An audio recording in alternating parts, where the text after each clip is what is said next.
Mr. Dan Zambello, how are you? Well, thanks, Don. How are you? I'm good. I would say it's good to be on with you, but I'm on with you a lot, actually. We are not Yeah, actually, unfamiliar. no, I should take that back because that sounded like I'm not happy to be on with you. I'm always happy to be on with you. And here we are again. Here we go.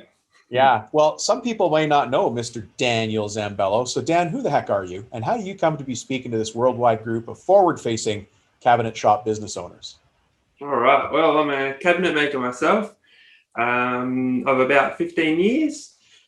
Up until recently, I ran my own cabinet making shop and then decided for a change in life, closed that down, and now I'm in the software business, cabinet making software. Ah, that's why I've got you here today, because you can give us the inside scoop. That's it. Yeah, and you've seen both sides of the same coin, right? The needing Absolutely. it and Buyer then and a seller. buyer and a seller. Yeah. But you're actually a pretty busy guy. You're also with me on the contractor strategy group. I do. Give you a little help there. Yeah. Tell us what you do there. Yeah, sure. So I look after social media on the Contractor strategy group and just give you a hand there. We do what Yeah. we do. Yeah.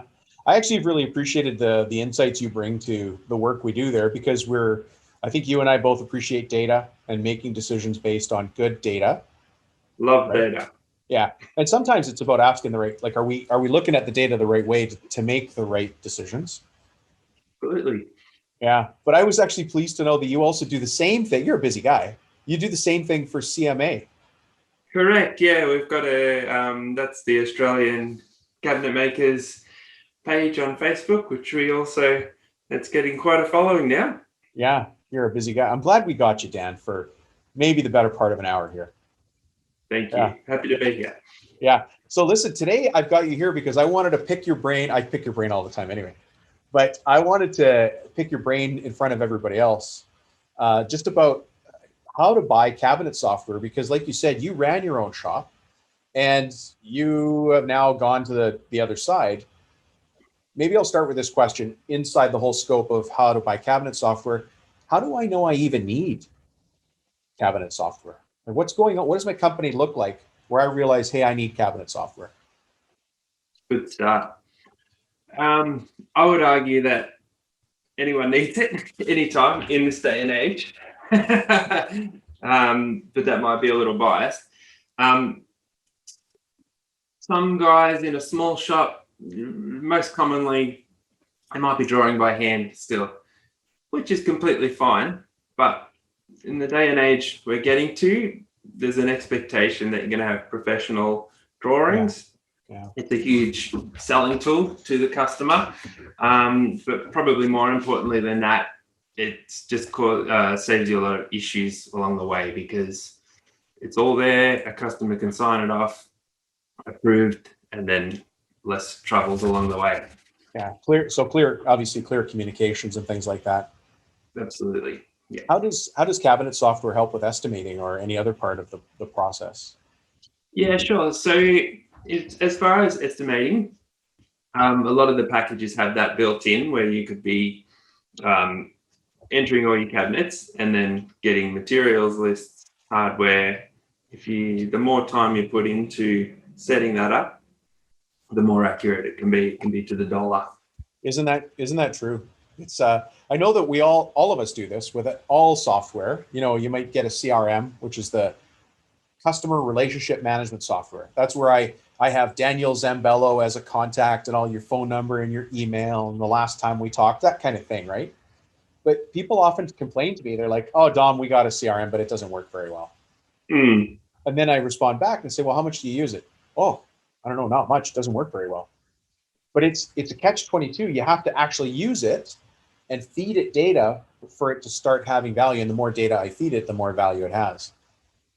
Absolutely.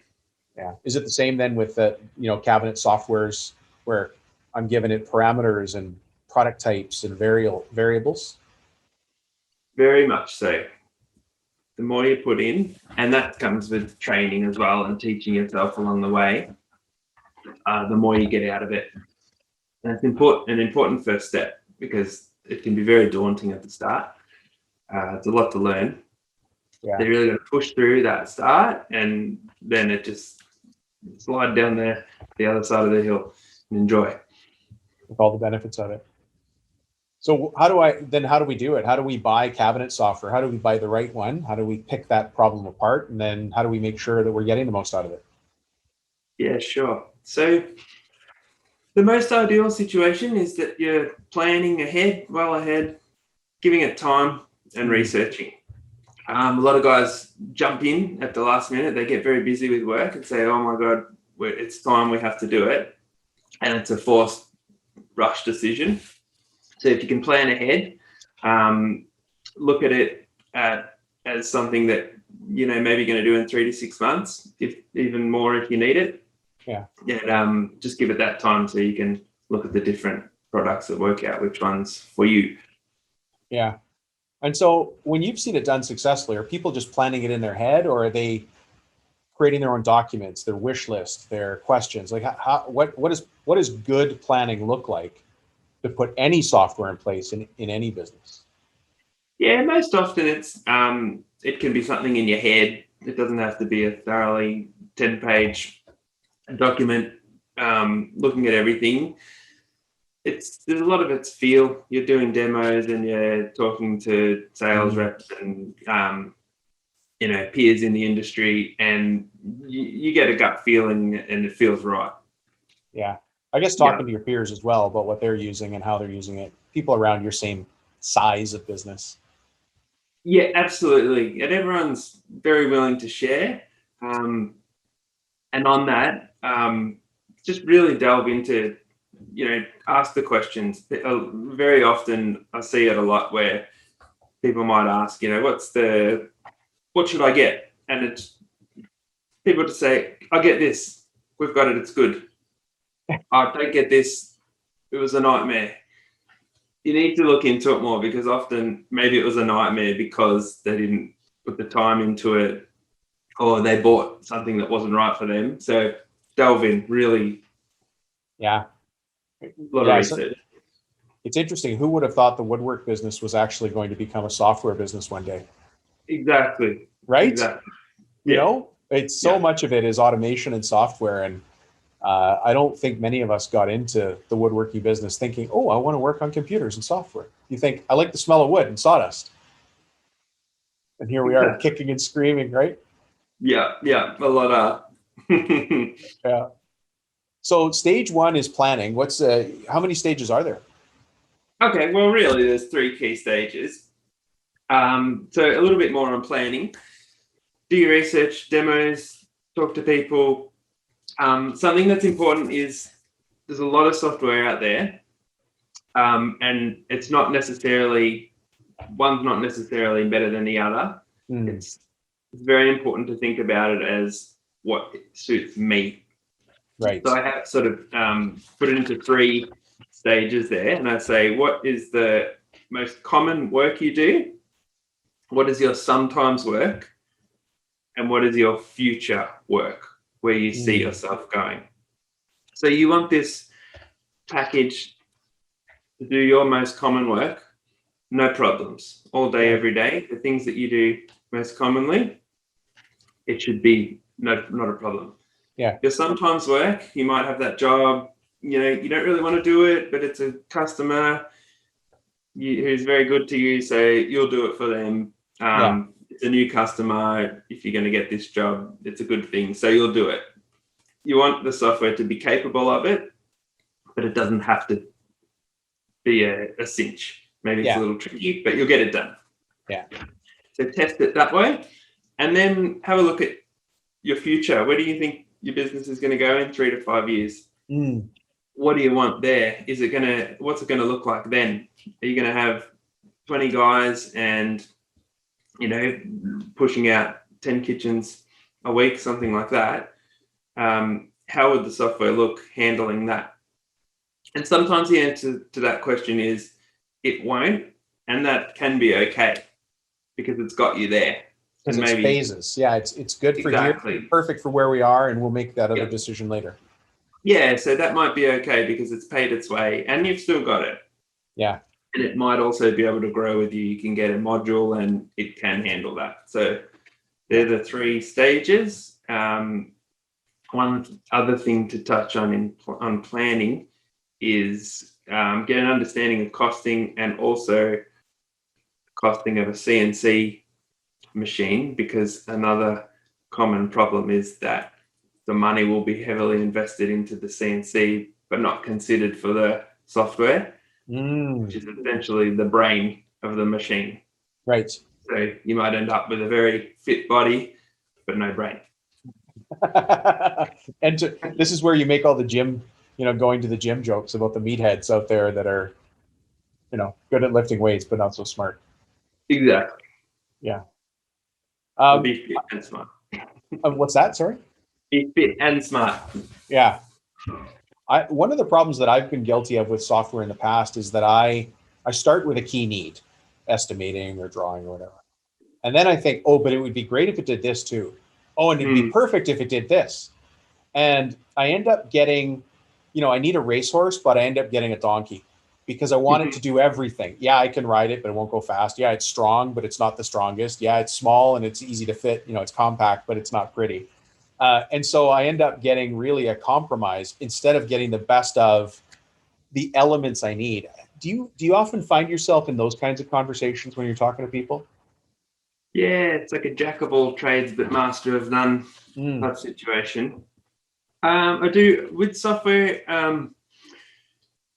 People often want to do that, get it all in one thing, but I say don't be afraid to get something that's great at what it does. Yeah, don't demand too much of it. I run into problems every time I ask software to do too much. Everything else comes down a level. It can do more, but it does everything less.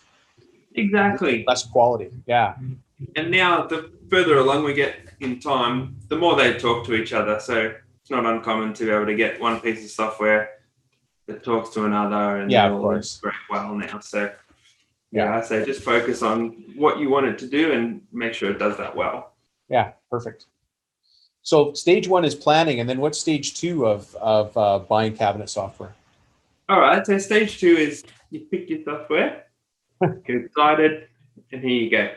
So this is we call it the implementation phase. So depending on where you are with software, if this is the first time, whether it's the first time you bought software, used software, or it's you're very familiar with other packages, plan out the implementation. And the key to that is having time for you and your staff to learn it and understand it. You have to give it that time, and that's a continual thing. Yeah. It's just, if you don't, you can get a fright. It becomes too hard. You go back to your old methods and you don't reap the benefits. Yeah, one of the things that I learned from Jonah Coleman, Jonah's been on the show a couple of times. Jonah's a software guru. Jonah, if you're listening, hi, Jonah. But one of the things he said that eventually, depending on the size of your company, but eventually you're going to need more of a tech guy or gal, somebody who's comfortable with software, and at the very least, somebody who's in charge of making sure this implementation is going to work. So if you don't have an internal champion next to yourself, or it's going to be yourself, but somebody has to take the lead on making sure this thing's going to live, because otherwise it just won't. And we probably all have software sitting there on our computers and we don't use it, right? Yeah. And that comes back to, the bad reviews. It was a nightmare. Didn't do what I wanted it to do. Got to persist. And that's right. You need a champion. And most often that's you. Most often it is the owner, but we need that. Yeah. We got to have a person there helping us implement it, put in whatever the variables are, and then making sure we go and keep picking away at it. Is a plug and play software, does that exist yet in cabinetry software, or is it still requires some customization? It certainly can. They always require, the customization is how you work. So the more specific you want to be, about how you work is the more effort and customization you're going to put in. Yeah. And that brings up another good point. A lot of people, especially those who have been doing it for years and are new to software, they have to do it their way. I always say bend a little to the software. Change your ways a little bit to work with it. Work together. Where's a place that you see people having that kind of resistance to the new things the software will show you? Yeah, most often it's like a construction method. They might want to make it just this really particular way that at the end of the day, if you made it this way or that way, it doesn't matter. The customer doesn't know. It's maybe even takes longer to do it your way, but that's their way and they want to do it. Yeah. So be open to a little bit of change. I think that's the perspective of a business owner, and being open to, look, plumb, square, and level are very well defined. Plumb is plumb, square is square, level is level. The customer is paying for a level of care and service from you, but going beyond that is actually, I'm going to say it, it's a waste of time and money. And I agree that we need to do beautiful work that we're proud of. I'm not taking away from that at all. But are you building a piano or a guitar, or are you building kitchen cabinets or a chair? Yeah. Right. And there is a difference in finish level there. And so if I'm getting stuck on perfection might be holding me back. I need to get back up to the business layer of running the company and say, look, what are we trying to achieve here? We're trying to achieve quality cabinets built on time, on budget, within these parameters. Does this software help me? And yeah, maybe you got to change. Maybe it's not 1998 anymore, Dan. No. I actually ran across that situation with some owners who had an edge bander, and in their mind, the edge bander could run at a certain rate because they used to be rock stars in the shop they worked at. Yes, yeah. Have you ever run across this situation where the edge bander, they had it cranked all the way up to 8 or something like that? But now with a return and with new technology, and they think in their mind as the owners that whatever that number they used to hit was like the absolute fastest anybody could ever go. But the new machines and the new technology and putting a return on there means you could go faster, but it's out of their mind that it could happen. You're laughing right now. Yeah, I've seen it. Yeah. Yeah. It's a limiting belief. I mean, I think I have them, and I'm pretty sure we all have them. Right? What was it, the 4-minute mile? People thought that nobody would ever beat the 4-minute mile. And then as soon as the first person did it, I can't remember how many people that year, they just got crushed all the time. Yeah. Yeah. Hey, one of the things we haven't touched on here is, if I've never had cabinet software in my company, how do I budget for it? Do I do it on a per seat basis, on a per man basis, per man hour basis, per unit basis, square linear foot? Like, how do I do it? Okay. So theoretically, as with most business investment decisions, what you put in should save you in time or effort or materials. Yeah. So you're paying $5,000, $10,000, $100 a month, $200 a month, whatever. You should save that in time. So as far as budgeting, there's a tricky period, I suppose, the onboarding period, where you may not be reaping the benefits yet. So I suppose in those situations, you can look at it finance. You could package the finance with the machine. I think that's a tricky one. Yeah, but I mean, it's something we have to take into account, is that if I'm gonna buy new software, or even a new machine, ultimately I'm not going to pay for that. The customer's going to pay for that. Yes, I might need to add 10 cents an hour or 10 cents a cabinet or whatever it is, but the market ends up paying for it, not me. Yeah. And you know what? I suppose you can look at it as you're increasing the quality of your product and your service by giving professional plans. Your costs can go up. You could build it into your overhead. Yeah. I mean, talking about budgeting for software and whether we need it kind of sounds like a 1990s conversation. We've already had this discussion. You know what I mean? But it's still real money coming out of somebody's pocket who might not be taking home what they feel they already aren't, they deserve more and they're not taking it. And now I got to buy software. And yeah, exactly. Yeah. It's tough. an intangible. It's an intangible. It's hard. You can hold a tool in your hand and see what it's going to do. Sometimes it's harder to see what software can do for you. Yeah. You can hug a hammer. You can't really hug the software. Yeah. I guess it would look weird. All right. It would be out there. Yeah. Well, Dan, thank you. Is there anything else that we should know about buying software and how it works? Yeah, just as a final, I would say continue in the process. You want to make sure that you continue to train and learn. That doesn't mean it has to cost you money. You could go online, get into groups, just set time aside to continue to learn your software. And as far as pricing goes, have a look at, traditionally it's been a fixed price for software. Yeah. It could be a big price for some particular software. But now, as with all software, it's becoming common to do a subscription. Right. All good, but it's not always the solution. Have a look at your figures and look at how that's going to work for you in the future. And are there any additional costs? Look at it from that perspective. Yeah. I suppose if people have questions and they're on the Contractor Strategy Group, they can ask you anyway. Absolutely. Ask away. Mr. Software Expert. Well, and you're on the CMA. And by the way, the CMA in North America is just the Cabinet Makers Association. And the CMA on Facebook is Cabinet Makers Australia, right? Correct. Yeah. Yeah. Uh-oh. I hope we didn't draw attention to something there.